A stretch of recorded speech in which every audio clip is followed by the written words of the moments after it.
Batman v Superman: Dawn of Justice.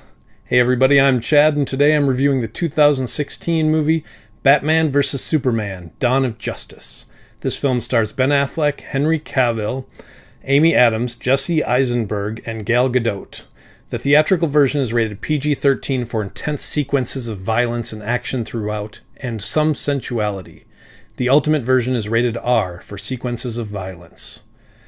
Batman vs. Superman: Dawn of Justice tells the story of two costumed superheroes that have legitimate complaints against each other.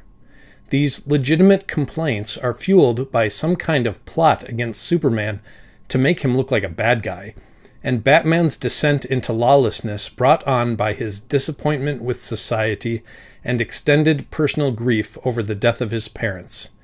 Meanwhile, there are villains in the background, most notably Lex Luthor, just waiting to take advantage of the situation and feeding the flames of distrust and disharmony.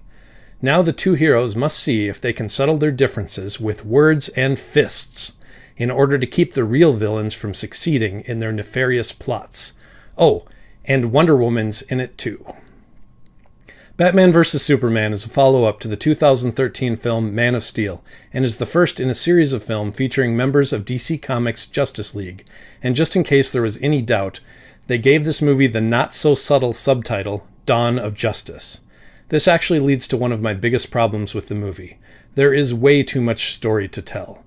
Superman was introduced in Man of Steel, but this is an entirely new Batman, so we have a lot of background on his origins and motives. There are also two dueling villains that need a fair amount of screen time in order to properly understand their motivations.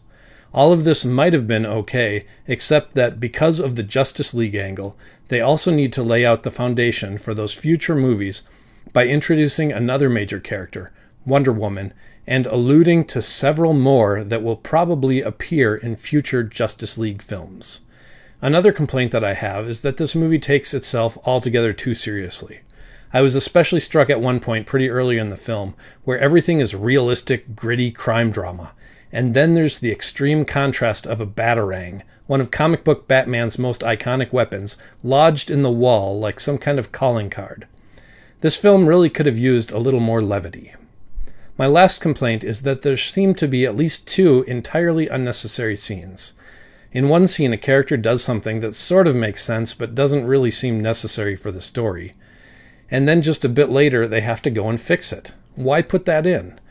The other one involves a vision from the future. It really isn't explained if it's an actual vision from the future, a possible version of the future, or if it's just a hoax put on by the bad guys. I have a feeling that it was just put there for comic book aficionados, which I can appreciate, but it didn't do anything for the story in my mind, and in a movie that's moving this slowly already, why bother with an unnecessary scene? Even with all of my complaints, there are some things to like about this movie. The beginning seems to work pretty well, and even though the animosity between Batman and Superman appears exaggerated, it does seem somewhat understandable.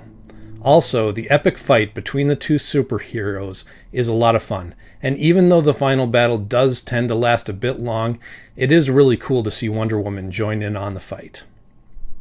As far as the Ultimate Edition goes, I think the R rating is mainly for hype. There must have been some extended sequences of violences that led to the rating. I didn't notice.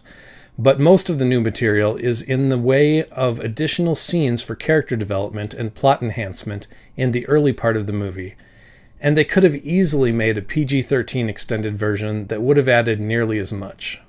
As far as which version is better, I would have to say that if I were going to watch it again, I would choose the Ultimate Edition.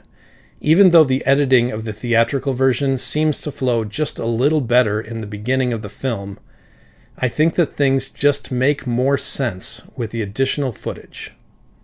I do have to note that the additional footage does introduce one really annoying thing into the movie for me, but it doesn't really hurt the story, it's just annoying. On a scale of 1 to 10, I'm giving this movie a 7. Definitely worth watching, especially if you're a fan of the superhero genre.